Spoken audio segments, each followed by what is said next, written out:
again, I want to thank members of the media who, meteorologists back at the stations, people on the radio, were keeping our citizens informed as this fast-moving storm headed across Seminole County and paved out a path where people could find safe havens and safety. And it's nothing short of a miracle for these two individuals in this particular home that is 80% that they were able to make it out there safely. So again, thank you to our media partners to keep everyone informed about what was happening. When situations like this happen, we have great confidence in Alan Harris and his team with emergency management, our partnership with the fire department and our Board of County Commissioners. The message is always the same after this thing. We want to discourage people from sightseeing. We're going to have a marked patrol deputy at the entryway to these subdivisions that are most directly affected. That will be for at least the next several days. So there'll be a deputy at the intersection of any damage-prone area that has been affected throughout Seminole County.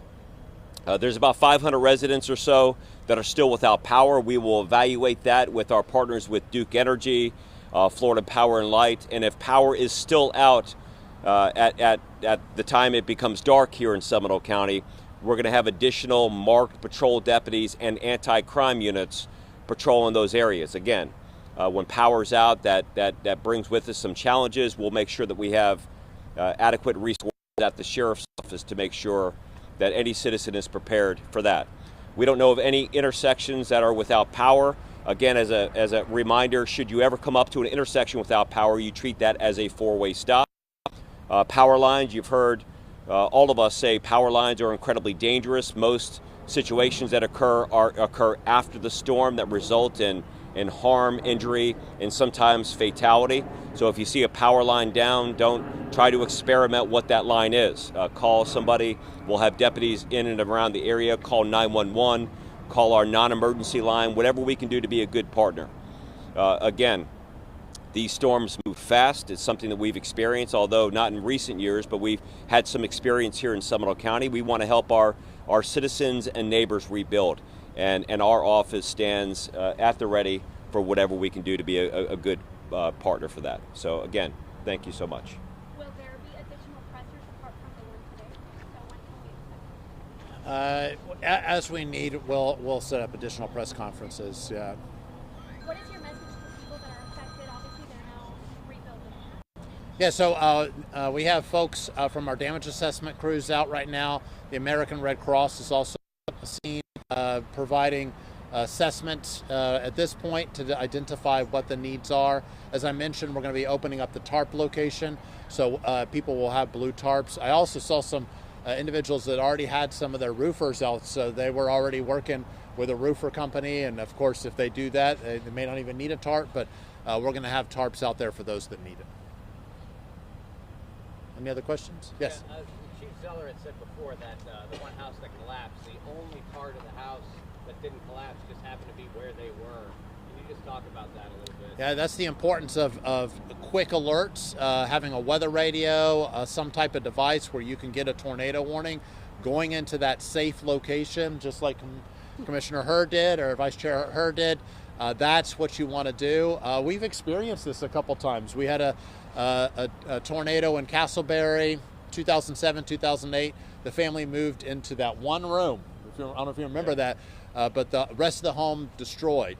And they would have had they not moved into that room. So thankfully, this couple also moved into the room of safety. That's what we want people to do. Even in our own buildings, because we were in the cone of danger, our own buildings, we had people moving to lower floors and interior corridors.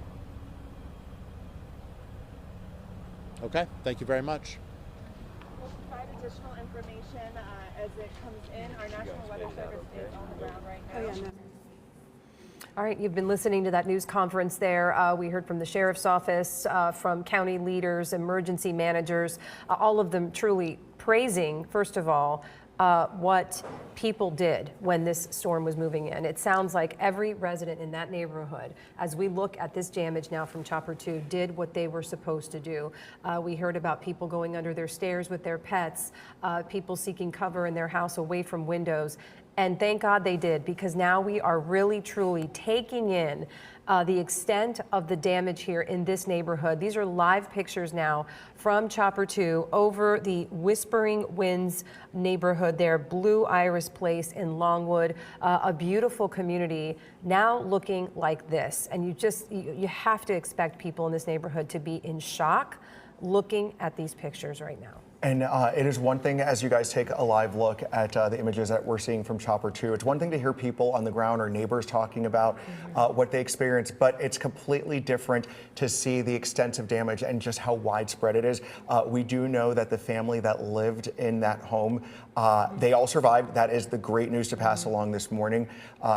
Obviously, emotionally, it might be a different story, but physically, they are okay. They managed to get out despite that. But it's one thing to hear the fire chief talk about that, and then you see the image from Chopper 2. It's just incredible. So let's get to Eric Burris. He is in the chopper right now, live, and joining us with more from his perspective. And Eric, as we take this in for the first time, it's from this view now, from the chopper, it's shocking to see that damage, but it's also incredible to see how isolated it is. You can almost see how this thing just cut through that neighborhood, because there are homes so close to this devastation that seem untouched.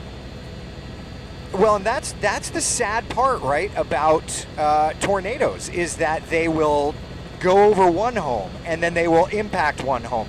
But in this area, I mean, it's very, very clear we had a tornado on the ground, and for several blocks worth. Just to give you an idea of location, kind of stepping back to look at the forest through the trees, we're just south of Alaqua, right along Markham Woods, just off to the west of I-4 here. And yeah, I mean, these are big, beautiful pieces of property. There's a lot of trees, and while we were flying here, before we even stumbled on any damage, off in the distance, you could see these treetops shredded. That was your first signal.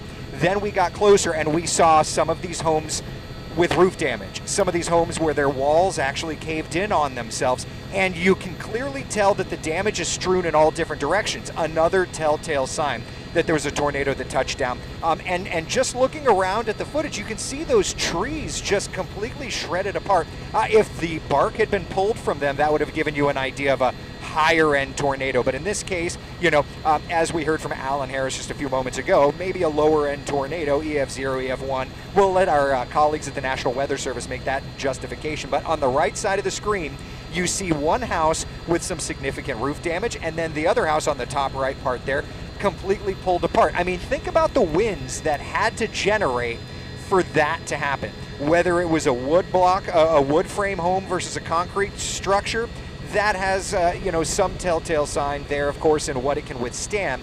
But imagine being the neighbor and hearing your neighbor's house completely ripped apart. Imagine being in that home as your walls are failing, not even just your roof, but the walls are failing. And I could tell you firsthand, as this was going through this location, I was just a few miles up the road at the Sanford Airport, where there were leaves and pieces of paper raining down with the rain.